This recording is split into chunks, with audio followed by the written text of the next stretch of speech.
Pupila Dilatada, el podcast. Dosis de literatura para, disque, entender la realidad Y elevar nuestra conciencia. Platicamos sobre anécdotas literarias Y sus resonancias con la actualidad. Somos Magdalena Pérez Selvas y Andrea Magaña. Hola, bienvenidas, bienvenidos a todas, todos, todes a un episodio más de Pupila Dilatada. Muchísimas gracias por ponerle play a este episodio. Como siempre, les acompaña Magdalena Pérez Selvas y como siempre, me acompaña en los micrófonos mi amiga y periodista cultural, Andrea Magaña. ¿Cómo estás? Hola, muy contenta de estar aquí de nuevo en este episodio más de Pupila Dilatada y estar compartiendo contigo el micrófono.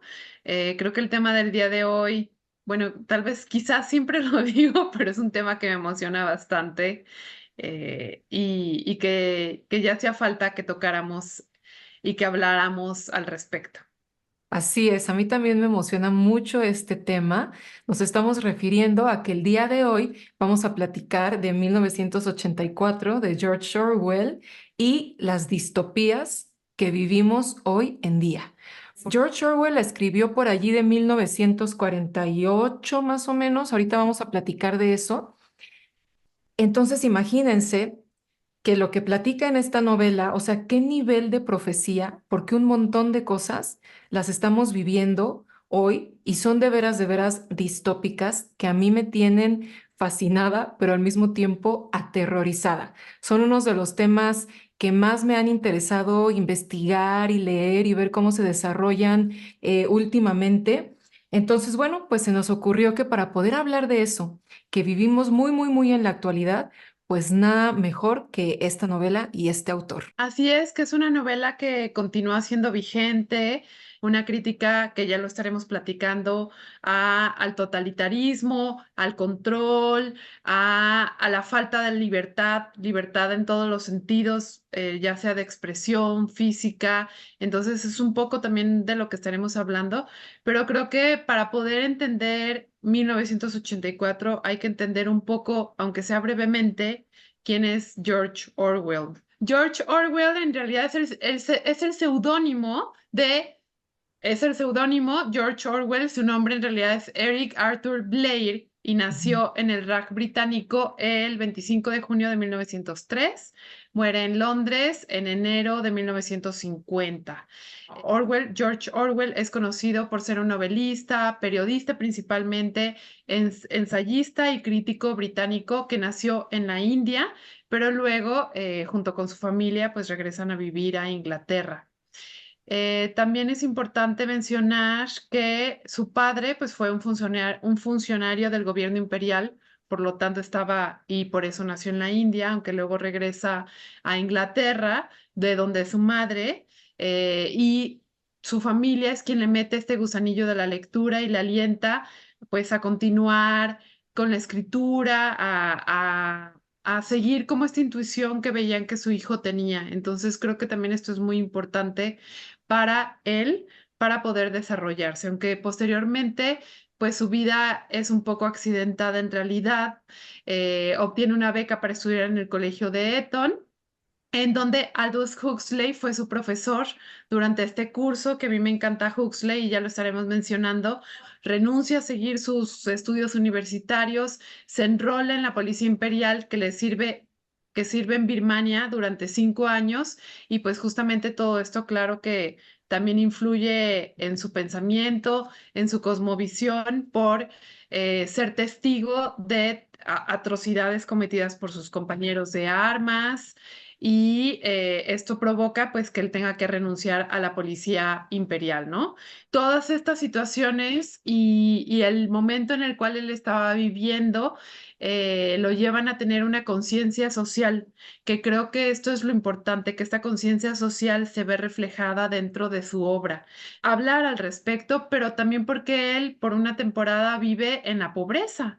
Y a partir de vivir en la pobreza y de vivir en los estratos más bajos de la sociedad, pues también se convierte en esta persona que no se queda con la primera idea y que es también lo que vamos a ver en 1984, el poder criticar el sistema en el cual uno se encuentra inmerso y es algo que Orwell pues hace, ¿no? También ejerce su carrera de periodismo y a través del periodismo pues se encuentra con la denuncia, pues tuvo esta valentía de poder expresarse a través de las palabras y hacer una crítica.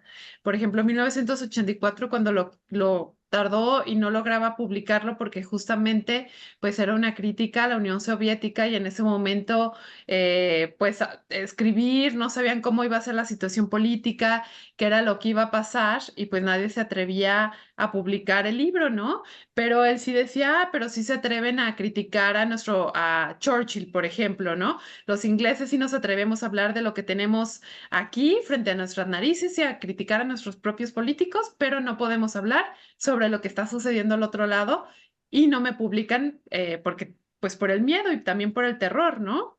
Sí, esto creo que es como tú dices, como el meollo del asunto en Orwell, ¿no?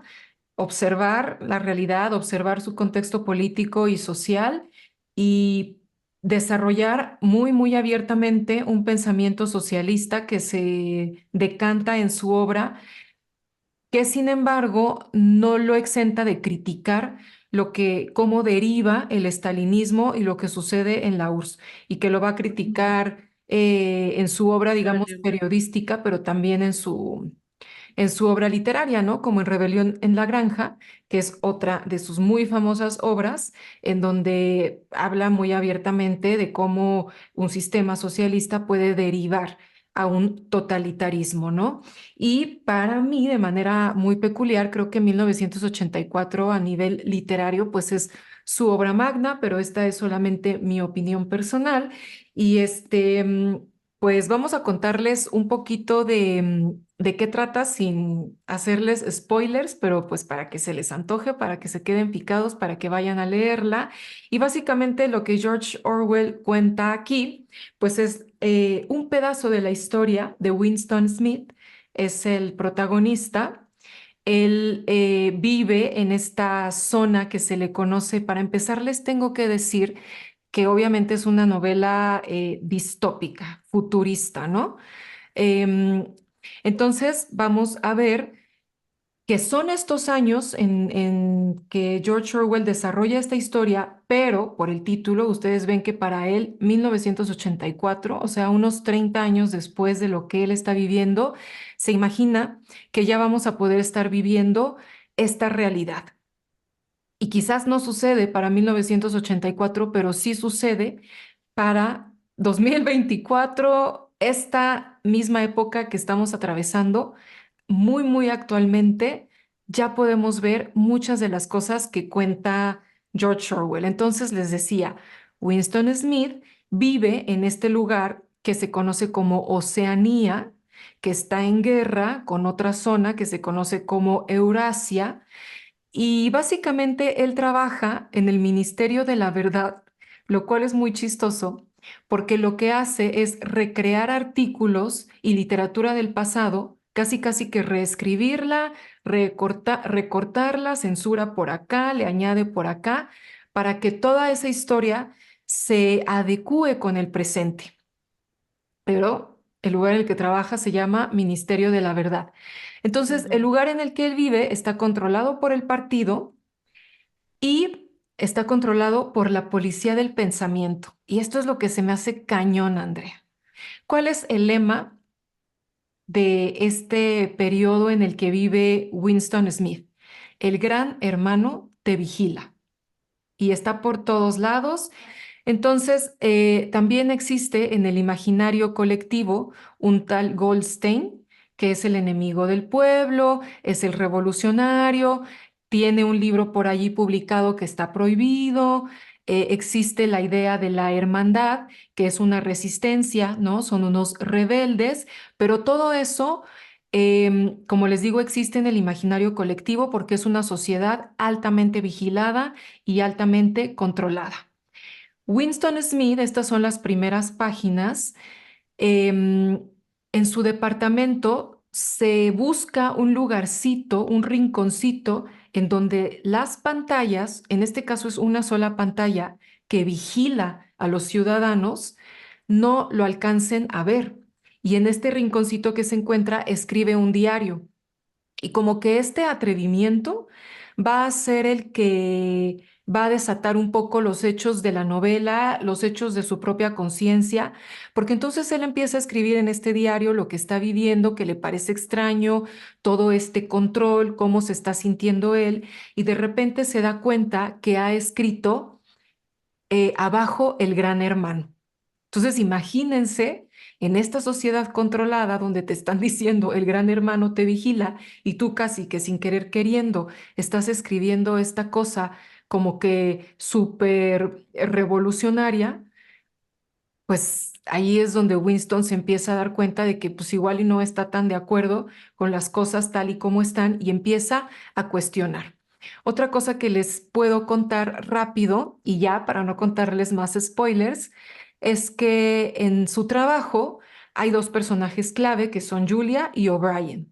Con Julia va a establecer una relación íntima que tiene que ser a escondidas porque el partido te vigila hasta tus relaciones personales. Entonces se van a encontrar de manera furtiva para construir esta relación.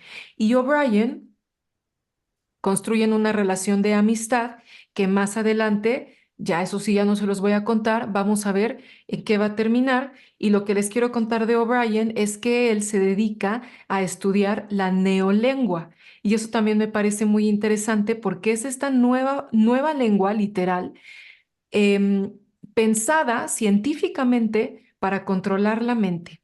Si ustedes se piensan que eso suena muy distópico, piénsenselo dos veces porque lo estamos viviendo hoy en día. Entonces, ya no les cuento más. No sé si quieras agregar algo más, Andrea. No les quiero contar más spoilers, pero no sé si quieras contar algo más. Justamente a mí lo que me llama mucho la atención y por lo cual yo disfruto la lectura es por cómo nos va presentando a este personaje principal que es Winston Smith y la crítica que va haciendo que él mismo, este personaje Winston Smith, va haciendo al sistema en el cual él se encuentra inmerso, ¿no? Es sorprendente ver cómo literalmente para poder comprar un cuaderno, pues es casi, casi como ir al mercado negro, que es algo que está prohibido, el tener una pluma, el escribir. Es algo que ya no se puede hacer, ¿no? Es algo que incluso lo puede llevar a la muerte en realidad, ¿no? El que haya escrito abajo el gran hermano ya es como su sentencia de muerte. Él así lo pone y no es un spoiler, sino que él lo está diciendo en un inicio. Yo lo considero como una sentencia de muerte ya por escribir esto, ¿no?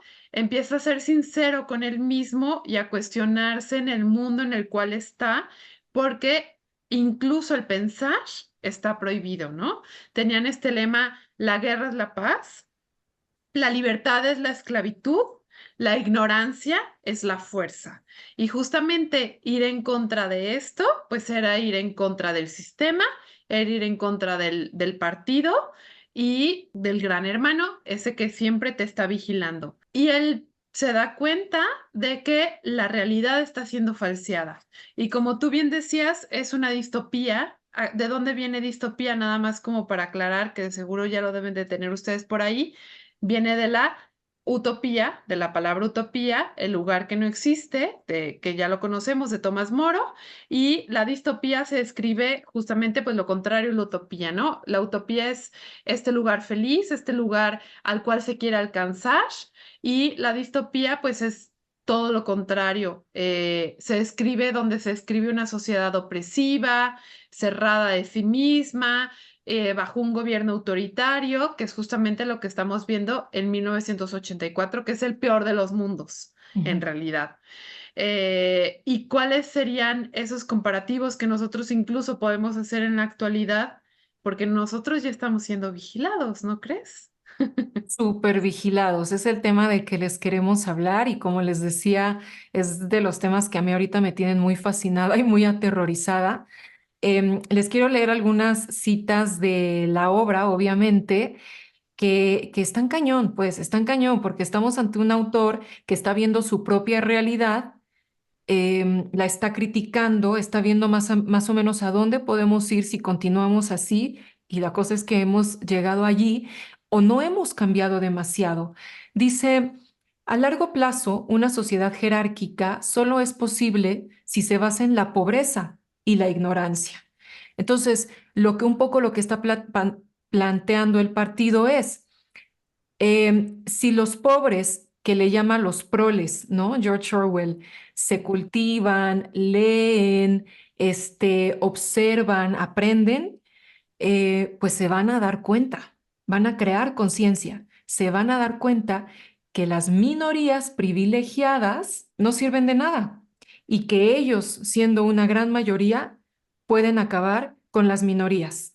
O sea, díganme ustedes si esto no les suena a la Revolución Francesa, a la Revolución Rusa, pero también a nuestra realidad actual, en donde quizás la monarquía no es ese gran poder, pero sí lo son los poderes económicos. Y les quiero leer otro hablando de esto de darse cuenta, de crear conciencia, y que tiene que ver con esto que les acaba de decir Andrea de la libertad, es la esclavitud. Esto lo escribe así Orwell. ¿Cómo vas a decir la libertad es la esclavitud si el concepto de libertad ha dejado de existir? El pensamiento será totalmente distinto. De hecho, no existirá el pensamiento tal como lo entendemos hoy. La ortodoxia equivale a no pensar, a no tener la necesidad de pensar. La ortodoxia es la inconsciencia. Entonces, Winston escribe en su diario, esto que está cañón, hasta que no tomen conciencia, no se revelarán, y sin revelarse, no podrán tomar conciencia. Y esto lo subrayé porque obviamente les tengo que hablar acá del budismo y de la meditación. En alguna ocasión, en algún contexto de estas juntas, de estas mesas, de estos coloquios en los que de repente me veo inmersa de pláticas políticas, sociales. Alguna vez surgió esta idea y no sé por qué, pero me llamó mucho la atención que lo mencionaran y que precisamente fuera yo quien estuviera ahí. Surgió esta idea de que la gente que nos sentamos a meditar y que hablamos de hace el amor y no la guerra, pues somos personas conformistas que en realidad no estamos haciendo nada. Y a mí eso me llamó mucho la atención porque creo actualmente en mi vida tal y como está, que esa es de las mayores resistencias y de las mayores revoluciones que necesita el mundo hoy en día. Entonces, cuando Orwell habla en esta época de la necesidad de tomar conciencia para darnos cuenta de cómo está nuestra realidad, pues no puedo no pensar y no mencionar esto, o sea, cómo sentarnos en silencio a meditar, a observar las cosas tal y como son, es una de las grandes revoluciones. Si estamos llenos de estímulos, llenos de ideas de otros y seguimos pensando que con violencia vamos a acabar la violencia, etcétera, pues vamos a continuar, ¿no? Como en este círculo. Pero estos dichos de Orwell en 1940 y tantos, pues ya nos están hablando de la necesidad de un cambio interior, ¿no? Y pues no sé, me gustaría hablarles de las distopías que yo veo que estamos viviendo así ya muy, muy abiertamente, pero pues no sé si quieras comentar algo, Andrea. En el Club de Libro hemos estado leyendo en una de las sesiones Ana Karenina de León Tolstoy, y a mí me sorprendió mucho cuando estuve investigando un poco sobre la biografía de Tolstoy, que justamente pues Tolstoy era considerado un anarquista, pero que buscaba la paz. Y ya nada más como para cerrar, porque me vino ahora que estabas comentando sobre los maestros, Magdalena. Tolstoy escribió a un periódico hindú una carta a un hindú que desembocó en un intercambio epistolar con Mahatma Gandhi, lo que influyó profundamente en el pensamiento de Mahatma Gandhi en este concepto de resistencia no violenta, ¿no? Entonces, nada más son como aquellos datos que de repente nos pueden iluminar un poquito o dar más información sobre lo que los intelectuales en diferentes momentos y en diferentes etapas nos estaban diciendo, ¿no? Siglo XIX, siglo XX, lo estamos viendo justamente. Sí, que los grandes maestros, como dices, sea la época que sea, y estoy hablando de milenios atrás, la conclusión es esa. La violencia no va a acabar con la violencia y la opresión no va a acabar con la ignorancia. Necesitamos cultivarnos, necesitamos darnos cuenta, que es precisamente lo que dice George Orwell. Y les quiero contar, miren, yo soy bien conspiranoica, ¿no? Entonces por eso estos temas me parecen muy interesantes, porque pues además te das cuenta que no es de conspiranoicos, o sea, otra vez nos damos cuenta y es como de, wow, sí, esto está sucediendo. O sea, ¿es para que yo agarre y me corte las venas? Pues no, o sea, es la vida, la realidad que estoy viviendo, pero tampoco negarla, ¿no? Entonces, quiero contarles tres distopías que alcanzo a detectar, que hay un montón de otras, pero estas me parecen muy interesantes y para lo cual me quiero apoyar en este filósofo surcoreano, no sé si lo has leído, Andrea, que se llama Byung-Chul Han, y esta obrita particular que es En el enjambre. Entonces, la primera es la que decíamos al principio, ¿no, Andrea? El gran hermano y la supervigilancia. O sea, la supervigilancia que estamos viviendo hoy en día. Algo que está cañoncísimo que dice George Orwell es cómo los gobiernos totalitarios del pasado no eran tan, ahora sí que tan totalitarios, porque permitían ciertos cabos sueltos por una sola razón. No tenían a la sociedad hiper mega vigilada, como si lo estamos viviendo hoy en día. Dice eso, ningún gobierno tuvo la posibilidad de mantener a sus ciudadanos bajo vigilancia constante. Ningún gobierno del pasado como él lo está narrando en este año, en esta novela. Y sin embargo, piénsenselo ustedes, nosotros en la actualidad estamos bajo esta supervigilancia constante. Déjenles leo esta cita de 1984 que dice, la invención de la imprenta facilitó la manipulación de la opinión pública y el cine y la radio acentuaron ese proceso. Con el desarrollo de la televisión y de los avances técnicos que hicieron posible transmitir y recibir por el mismo aparato, la vida privada llegó a su fin. Les repito esto, con el desarrollo de la televisión y de los avances técnicos que hicieron posible transmitir y recibir por el mismo aparato, la vida privada llegó a su fin. Díganme ustedes si esto no son los celulares o todos estos dispositivos. La policía pudo observar 24 horas al día a todos los ciudadanos, al menos a los que valía la pena vigilar, y someterlos al sonido de la propaganda oficial, al tiempo que se cerraban todos los demás canales de comunicación. Por primera vez fue posible imponer no solo una completa obediencia a la voluntad del Estado, sino una absoluta uniformidad de opinión a todos los súbditos. Esto obviamente a mí me remite a las redes sociales, ¿no? O sea, recibir información y transmitir es eso. Y por eso les decía que me voy a apoyar de este filósofo porque tiene algunas citas que cuando yo las leo, por un lado no es como que uno no se dé cuenta, pero cuando lo lees así dices, uff, se me hace súper fuerte. Dice, el ver coincide por entero con la vigilancia. Cada uno vigila al otro.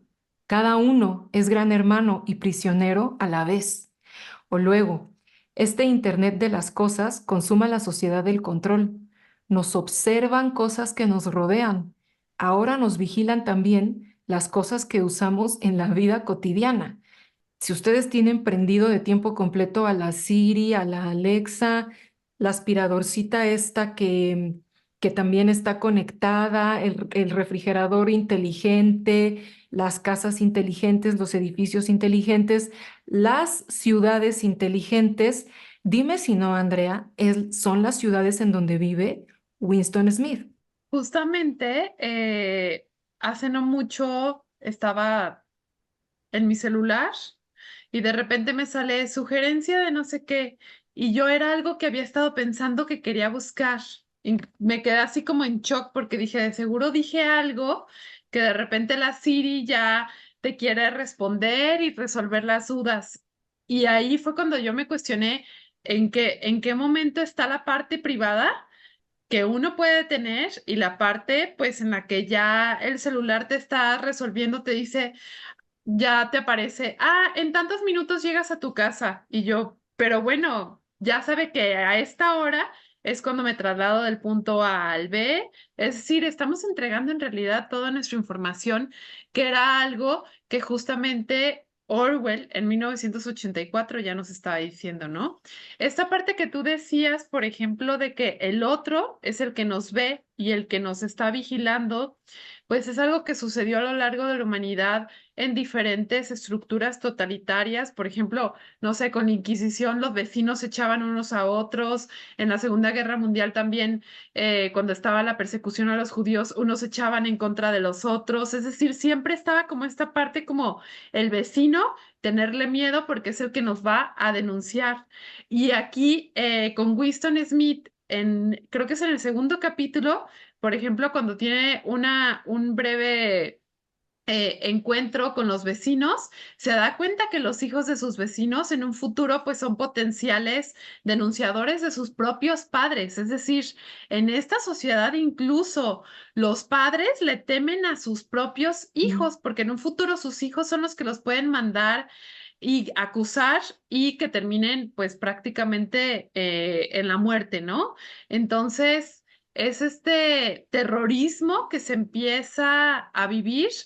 En 1984, pues se vive desde diferentes factores, como tú decías, esta camarita que ya los está vigilando, que él busca un espacio donde no aparezca dentro del lente para poderse poner a escribir, que incluso la tinta que mancha su mano puede ser una evidencia de que él está haciendo algo contra el sistema, pero luego están los vecinos, luego están los compañeros de trabajo y todos estos ministerios que están ahí. Por ejemplo, él trabaja en el del amor, pero es todo lo contrario, en el de la paz, que en realidad maneja el ejército, es decir, como estos opuestos también que nos van orillando y que nos van llevando a creernos este discurso que en realidad somos libres, porque ahorita nosotros como sociedad creemos este discurso de que somos libres, que podemos ir y venir a nuestro placer, que ahora está la democracia, que ahora está que podemos tener acceso a trabajos justos,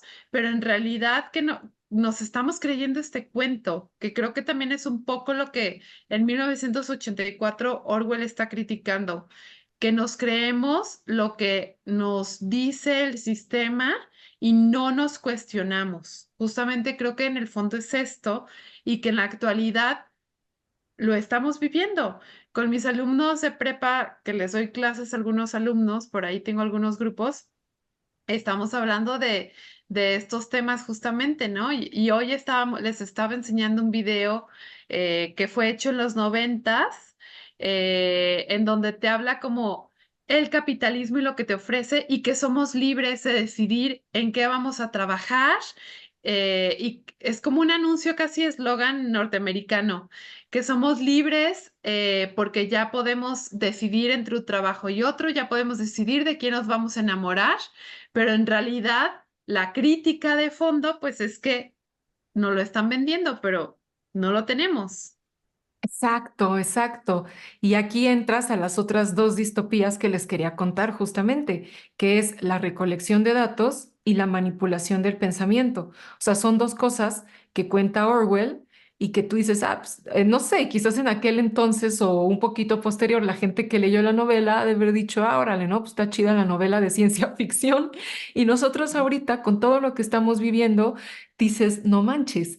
Entonces, esto que hablabas, por ejemplo, de cómo nosotros campantemente subimos todo a las redes, le entregamos todos nuestros datos a las diferentes compañías tecnológicas y qué van a hacer después con esto. Creo que una de las mayores, que ya lo vemos ahorita hoy en día, una de las mayores problemáticas es, por ejemplo, cómo te condicionan tu visa o tu entrada incluso a Estados Unidos si casualmente te agarran tu celular y te dicen, te voy a revisar, porque lo han hecho, es una realidad, no lo estoy inventando, te voy a revisar tus redes sociales. Y si tú eres de los que ha tuiteado o posteado alguna cosa, por ejemplo, en contra de la invasión estadounidense en Medio Oriente, te niegan la visa, te niegan la entrada, te niegan la posibilidad de moverte.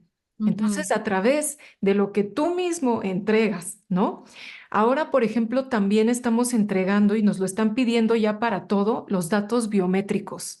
O sea, yo, por ejemplo, acabo de ir a sacar mi pasaporte y ya no me pude escapar de que me leyeran el rostro. Entonces, yo ya no puedo ir a ningún lugar del mundo sin que sepan en dónde estoy. Y no es como que vaya a andar haciendo actos terroristas, pero pues sí te pones a pensar, bueno, ¿y entonces dónde queda mi privacidad, no? Y la manipulación del pensamiento es otra cosa que también me tiene muy fascinada, que cada vez observo, leo, aprendo con mayor interés, porque veo cómo lo estamos padeciendo todos, ¿no? ¿De qué manera el Internet, pues al mismo tiempo que es toda esta maravilla, ha asegurado el control social? Y por eso al principio les hablaba de la neolengua de la que habla George Orwell, porque tiene dos conceptos que me parecen súper interesantes, que es el prolealimento y el doble piensa. El prolealimento se refiere al entretenimiento de ínfima calidad y las noticias falsas que el partido proporciona a las masas. El ujú, partido, en George Orwell, pero en nuestra actualidad, como les decía, podemos pensar en los grandes conglomerados empresariales y en los poderes económicos. ¿Qué entretenimiento nos están entregando a través de las redes, a través del Internet, las películas, los libros, las historias que posicionan? Porque todo lo posicionan. Si te dicen, este es el libro que tienes que leer, pues ahí va uno. Si el algoritmo te dice, esta es la película que tienes que ver, este es el medio que tienes que consumir, este es el filósofo, el pensador al que tienes que seguir, todo eso lo hace el algoritmo y nosotros lo vamos muy inconscientemente siguiendo, ¿no? Y por otro lado, el doble piensa, dice capacidad de creer dos verdades contradictorias al mismo tiempo. Y no puedo evitar pensar otra vez en los grandes poderes económicos y las derechas. Por ejemplo, lo que pasa es que actualmente en México estamos viviendo un proceso electoral. Entonces, pues sí, a mí la verdad sí me llama mucho la atención cómo las derechas y los conservadores em, y los grandes poderes económicos que representan nos están vendiendo que son ellos quienes pueden dar beneficios y bienestar al pueblo. Es doble piensa, ¿no? Es totalmente contradictorio. Si son ellos los poderes económicos, son ellos la minoría, son ellos el 1%, son ellos los extractivistas, los dueños de los recursos, los dueños de todo. Y además lo hemos vivido ya durante muchos años. No es un sistema económico nuevo, sino que ya lo hemos vivido y los resultados han sido pues la desigualdad y la injusticia social por la que atravesamos. Pero ¿cómo nos quieren vender la idea contradictoria? Y está cañón que es el doble piensa. Entonces dice George Orwell, ¿qué es lo que busca el doble piensa? Negar la realidad externa. Es exactamente lo que vemos en las noticias hoy en día, ¿no? O sea, por eso les digo, no sé si esto está de conspiranoica, no, o sea, lo estamos viviendo, lo estamos viviendo, lo estamos, no sé, o sea, yo, por ejemplo, para cuidar mi algoritmo y cuidar mi pensamiento, pues trato de consumir, por ponerle solamente un ejemplo, todos los medios de todos los espectros, lo más ultraderechista que hay hasta lo más de izquierda que hay y yo intento, ¿no? Como no decantarme a uno u otro lado, pero me pongo a pensar si todos hacemos este ejercicio, lo cual no lo creo, por eso hay un montón de odio, ¿no? De discursos de odio en las redes sociales. La gente ya, pues nos hemos dividido, que es algo de lo que habla precisamente este filósofo que les comento en este librito que se llama En el enjambre, de los peligros. O sea, no es nada más que estemos acá hablando de las distopías y el futuro posible y no sé qué, no, o sea, cuáles son los peligros que ya estamos viviendo. Justamente Winston Smith hay una escena que se me hace muy significativa cuando va al cine y siempre sacan como esta parte de propaganda del partido y de odio a los enemigos del Estado y cómo las personas empiezan a gritar y a exasperarse y a lanzar consignas de odio contra el enemigo del Estado, ¿no? Y él, el personaje, pues también se sulfura y empieza a hacer lo mismo, pero luego se cuestiona y se da cuenta que en realidad es algo que ya está prácticamente ensayado hacia dónde te quieren llevar. ¿Por qué? Porque te ponen la película, pasan ciertas escenas, luego te sacan al enemigo, hay consignas, es decir, ya te van llevando casi casi como paso A, paso B, paso C, de cómo pensar, de qué hacer, de cómo reaccionar, de cómo los demás te empiezan a jalar. Y es esta parte de justamente de no cuestionarte y de dejarte llevar, ¿no? Entonces, ¿qué sucede con nosotros en la actualidad? Lo que nos estamos dando cuenta, y esto que tú dices, Magdalena, me parece pues muy sensato, que reaccionemos y que incluso tengamos estas ideas conspiranoicas o no, como sea, pero que en realidad lo que consumamos, lo cuestionemos, que intentemos ver el lado A y el lado B y no solamente dejarte llevar por estos discursos de odio. Y creo que vas a coincidir conmigo, Magdalena, que los libros son este camino, ¿no? Por eso hay distopías justamente en el cual los libros están prohibidos y son quemados. Por eso la educación y el pensamiento y el cultivarse ha sido visto como el enemigo en gobiernos totalitarios. ¿Por qué? Porque nos ponen a pensar y a cuestionarnos. Entonces, justamente, sí luchar un poco contra el algoritmo, como tú dices, ampliar nuestro espectro y pues esto nadie te lo va a quitar los libros. Lo que podemos encontrar dentro de la literatura, nadie te lo va a quitar, absolutamente nadie. No va a haber un algoritmo, no va a haber un gran hermano que va a estar ahí cuestionando y quitando, ¿no? Que claro que sí está en ciertos países la parte de la libertad de prensa, sí ha habido obras que han sido prohibidas, que han sido perseguidas o que incluso están ahí, pero son satanizadas. Hoy sí, la Inquisición quemó libros, a diestra y siniestra. Era el 1400 y tantos, ¿no? Pero hace un año, aquí en México, los partidos de derecha andaban queriendo quemar libros de texto. Ah, Entonces exacto. tú te dices, bueno, ¿qué es esto? ¿La Edad Media? ¿Qué onda con eso, no? ¿Cuál es nuestra salida, no? Como de qué podemos hacer. Pues sí, Andrea, tú lo dices muy bien. Leer, ¿no? Leer, cultivarnos, aprender, escuchar al otro. Y creo que obviamente la escritura, las artes, este contacto con los otros, este contacto con uno mismo, van a ser nuestras cuerdas de salvación.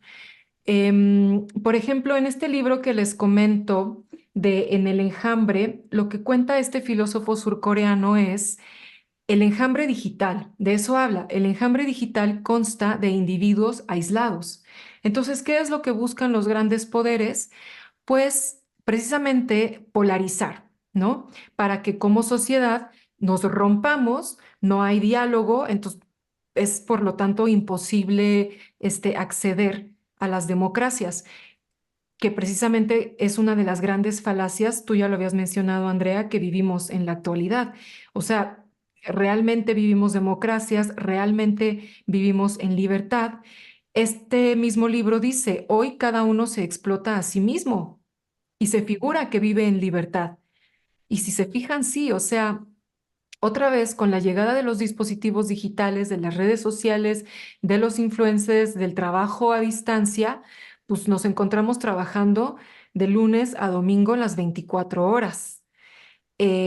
Entonces, el sistema económico nos tiene trabajando y pensamos nosotros que vivimos en libertad y pensamos que subirnos bailando todos los días o subir lo que sea que subamos, que estamos en libertad de expresión y no nos damos cuenta que en realidad nos tienen atados a los dispositivos y a estos grandes conglomerados tecnológicos que son los grandes poderes económicos de hoy en día.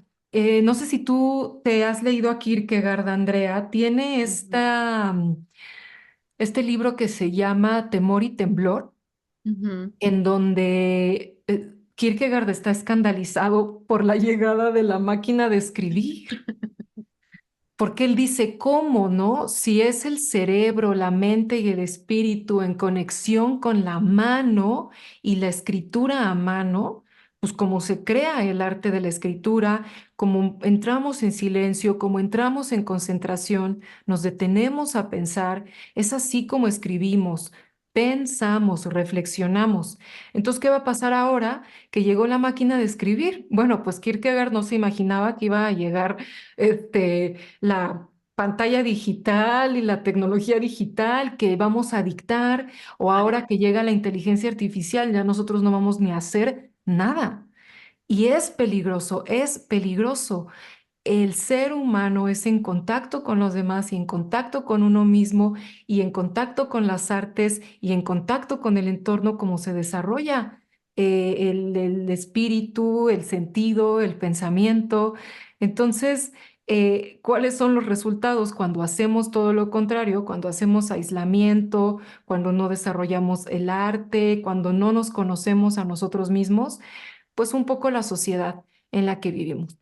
Una sociedad llena de odio, una sociedad llena de desequilibrios mentales y bueno, son algunos de los peligros de las distopías que estamos viendo, pero hay salida, queridos lectores. Espero que no haya estado muy, ahora sí que muy distópico este episodio. Son temas que son muy, muy interesantes, que vale la pena analizar, estudiar, a ver qué están diciendo allá afuera al respecto, seguir de cerca porque pues también está la manipulación genética, ya les dijimos de la inteligencia artificial, ya no le entramos mucho a ese tema, pero hay que verlo, porque pues en medio de todo eso estamos nosotros como sociedad y como seres humanos.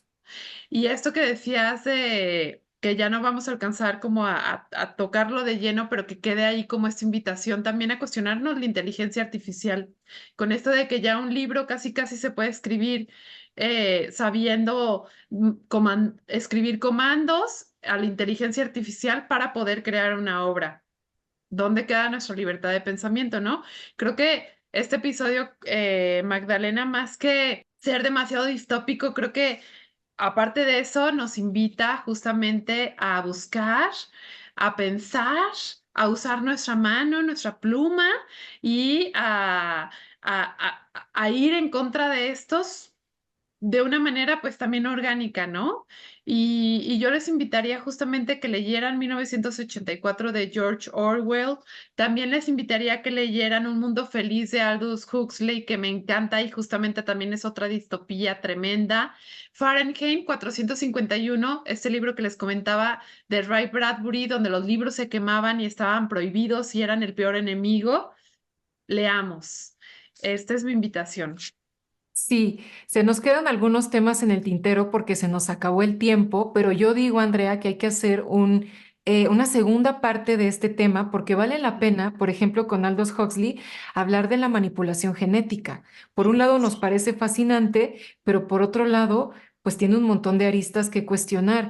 Y otra cosa que se nos queda en el tintero es estas gafas de datos. Esta semana en que estamos grabando esto, Apple acaba de lanzar sus gafas inmersivas, la gente ya las trae en la calle. Está Sí padre lo la vi. tecnología, sí, está padre la Es tecnología, impresionante. pero ¿qué implicaciones va a tener? Así que, pues yo digo que hagamos una segunda parte de estos temas y por lo pronto, pues nos despedimos agradeciéndoles como siempre que escojan vernos, escucharnos y pues agradeciéndoles también que nos den like, nos den un comentario, que nos compartan para que el algoritmo nos muestre.